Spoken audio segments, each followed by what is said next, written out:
Watch a little bit, because let's watch whether you did it. Let's watch whether you did it. Did you do it or not? Let me finish, Franny. Did you do it or not? Important, and you're totally smearing me on a thing that is crazy. I'm playing you the clip. I'm not smearing you. I'm literally playing the clip. Cenk, I'm playing the clip. Characterize this.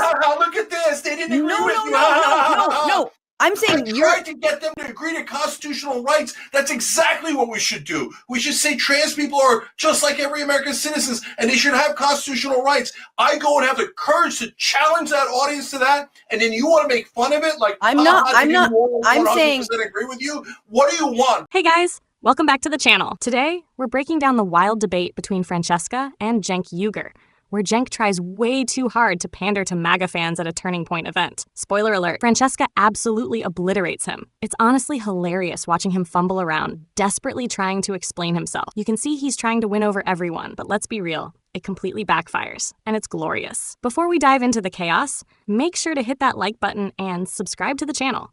It really helps out a ton. All right, let's get into it. I do just think that one of the biggest issues for me that is not it's not hypothetical. It's very real, which is the right to an abortion. And that is one thing that I think a lot of the so-called right-wing populists don't really give a shit about, especially not the mouthpieces of Donald Trump.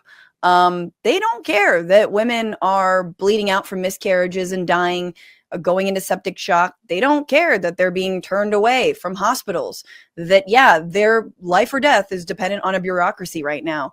That seems like a difficult thing to find a so-called middle ground on. And I feel like we're just sort of ending up with this hypothetical discussion rather than talking about the actual people who are dying literally right now as I speak. So, Franny, number one, you can't find a middle ground on everything. My idea isn't that we're magically going to kumbaya on every issue. That's crazy, right? Okay. So that's why I keep saying thousands of times, when we disagree, we fight. And the good news is... But I don't want to get a beer with someone who thinks that I should, go into septic shock instead of be attended by a physician. Yeah, so I know that this is the thought that's breaking a lot of people's minds, but you should. So please let me explain why, okay? So it's so easy for both sides to say, no, that their way of thinking is so antithetical to what we think, so wrong, that I will never have a beer with them. I will never talk to them. And every time I see them, I'm going to say racist or sexist or some sort of charge to show my moral superiority. But hold on. Remember, they think their radical right is saying the same exact thing to them, to Patrick Bet-David, to Charlie Kirk, to everyone who hosts me. They're like, Cenk called us fascist. Cenk believes trans girls should be allowed to compete in high school sports. And Cenk is a radical in this, and Cenk is a radical, and he thinks he's a Muslim, and he's this, and he's that, etc. So they say, don't have a beer with him. Don't talk to him, right?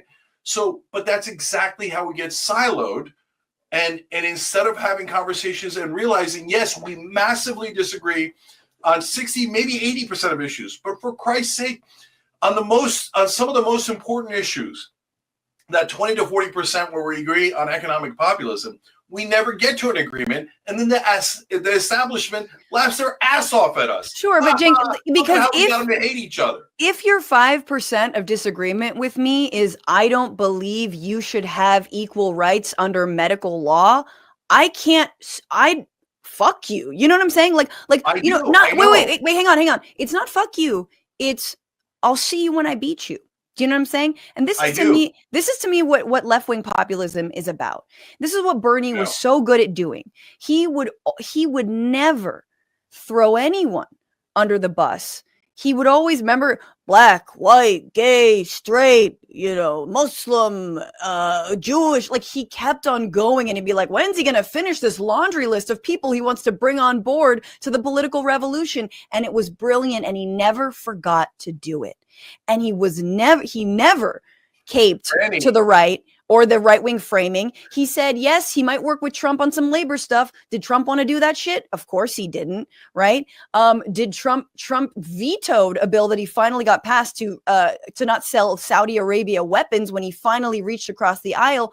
everything you're talking about. It's all fine, but we're like little insects bumping up in a fucking diorama because at the top is goddamn Trump. And if you don't kiss that ring, then you're absolutely nothing. And so to me, I'm like, I will beat the right, but I will win back these voters, but I will win them back with ideas, with plans, with real policy. And yes, of course, with making our movements and the left welcoming and absolutely doing all of the things that, to be honest, the right doesn't do, because you are absolutely off your shit if you think that the right and left are equally hateful. And that's what I'm hearing from you, that you think that somehow the left and the right, nah, they both hate equally. Both of them want to intern people. Both of them believe that some people don't deserve rights. You know, Francesca's so right about how everything on the right revolves around loyalty to Trump.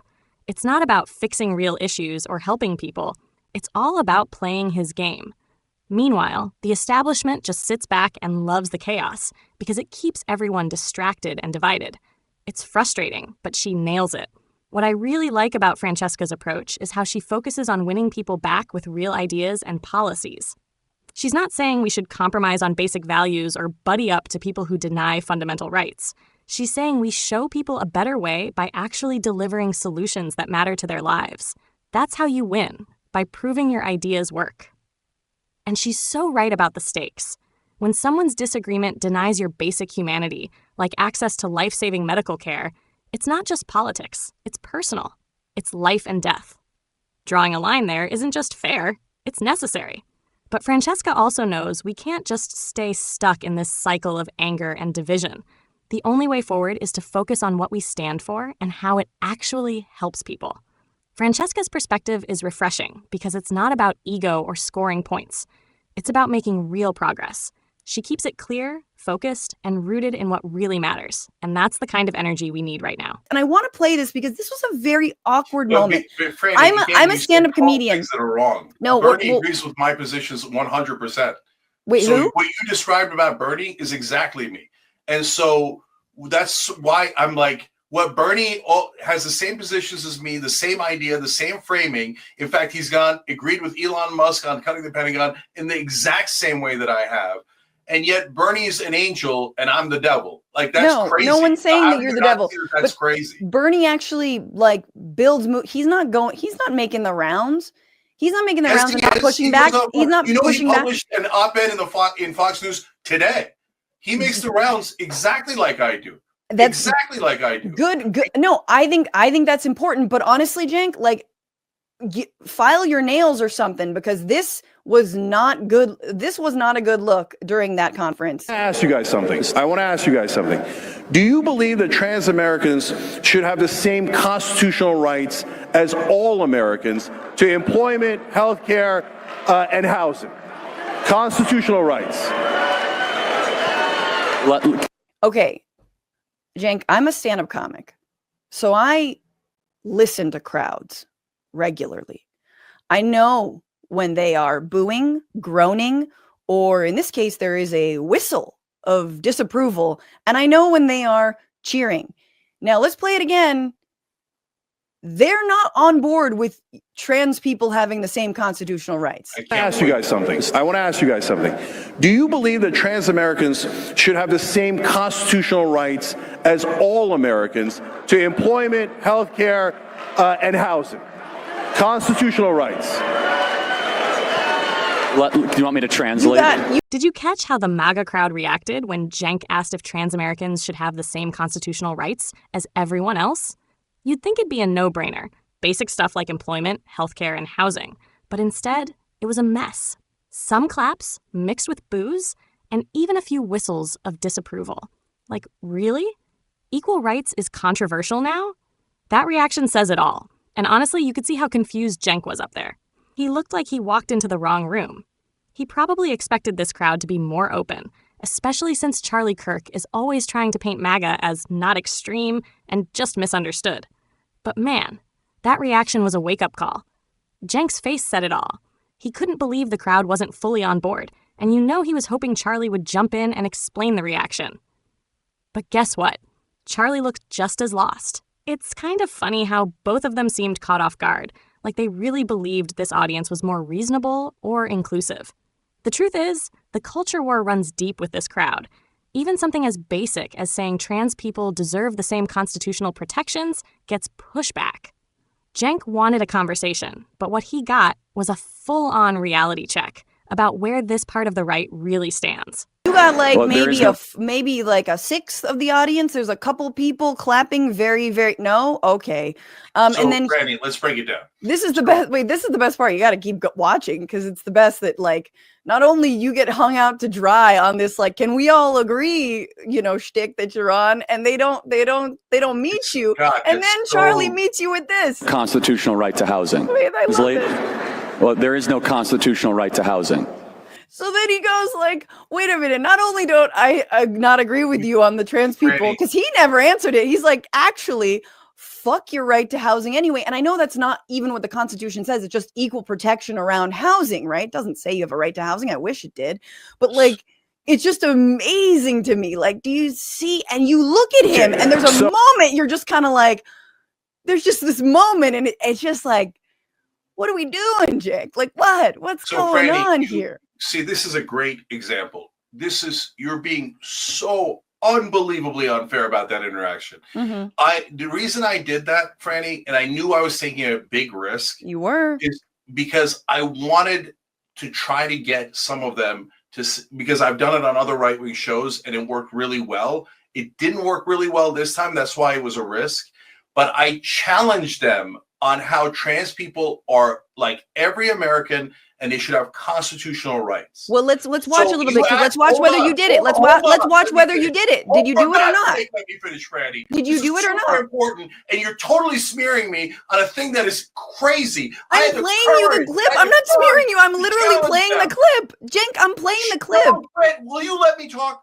I said I had the courage to challenge them on constitutional rights for trans people. You asked me to have the courage to challenge them. I did, and now you're attacking me for it? No, How I'm do you not. I'm not attacking. courage? I'm not attacking you for it. I'm saying you have characterized You're like, this. look at this. They didn't agree No, with no, you. no. I'm I saying you're. tried to get them to agree to constitutional rights. That's exactly what we should do. We should say trans people are just like every American citizens, and they should have constitutional rights. I go and have the courage to challenge that audience to that, and then you want to make fun of it? Like I'm they not. didn't I'm 100% saying agree with you. What do you want? Do you want me to challenge them, or do you not want me to challenge them? Make up your mind. it was a big swing. You agreed that it was a little bit of a miss, and I And think. by the way, you're not and hang on. exactly right about that either. So I was in the room. 2/3 of them cheered. 1/3 of them clearly did not, and groaned and the people cheered. the people And who were Charlie, cheering it were not was- mic'd properly. I understand. I look. It was a swing. It's good you asked, but I didn't think that you really had like a save for that, because I think you were like you actually gave them credit for the I few didn't. people that agreed. And meanwhile, Cenk, you have so much disdain for our side. If I say, hey, I believe trans people should play in sports, you have so much disdain. You get so mad. Francesca absolutely nailed it when she called out Cenk for being quick to pat the MAGA crowd on the back while constantly throwing people on his own side under the bus. She's 100% right. If progressives say something like trans people should play in sports, Cenk loses his mind and acts like it's some big overstep. But when a MAGA crowd boos the basic idea of equal rights for trans people, suddenly he's bending over backward to praise them for the handful of polite claps they gave. It's embarrassing, honestly. And his whole big swing defense? Come on. If you're going to claim you took a risk to challenge the MAGA crowd, you've got to own it when the crowd doesn't back you. Instead, Cenk's over here pretending it's some kind of win because a tiny fraction of the room clapped. Francesca was right to call him out. He didn't have a strong save for that moment, and he looked completely unprepared. It's like he was trying so hard to impress that crowd that he lost sight of the actual point he was trying to make. Then there's Charlie Kirk, who completely dodged the question. Instead of addressing trans rights, he pivoted to saying, there's no constitutional right to housing. It's such a weak, transparent deflection, and Cenk let him get away with it. He had a prime opportunity to call Charlie out for avoiding the real issue, but instead, Cenk got stuck defending himself. It's like he cared more about how the crowd saw him than about holding Charlie accountable. The worst part is how much Cenk seemed to crave the MAGA crowd's approval. He kept pointing out the few people who clapped, as if that somehow erased the boos and whistles from the rest of the room. It's like he was desperate to frame this as a win, when, in reality, the reaction showed they weren't with him at all. Meanwhile, Francesca is sitting there pointing out the obvious. Why is Cenk giving credit to people who boo the idea of basic equality? It's just pathetic. Cenk's constant need to appease these crowds is exactly why he fails to connect with anyone. Instead of standing firm and calling out the nonsense, he's busy trying to spin any crumb of agreement as some big moment of progress. It's weak, it's transparent, and it's exactly why his approach doesn't work. What do you think? Was this another classic Cenk fumble? Let me know in the comments, and don't forget to like, share, and subscribe for more breakdowns. Let's talk about this mess.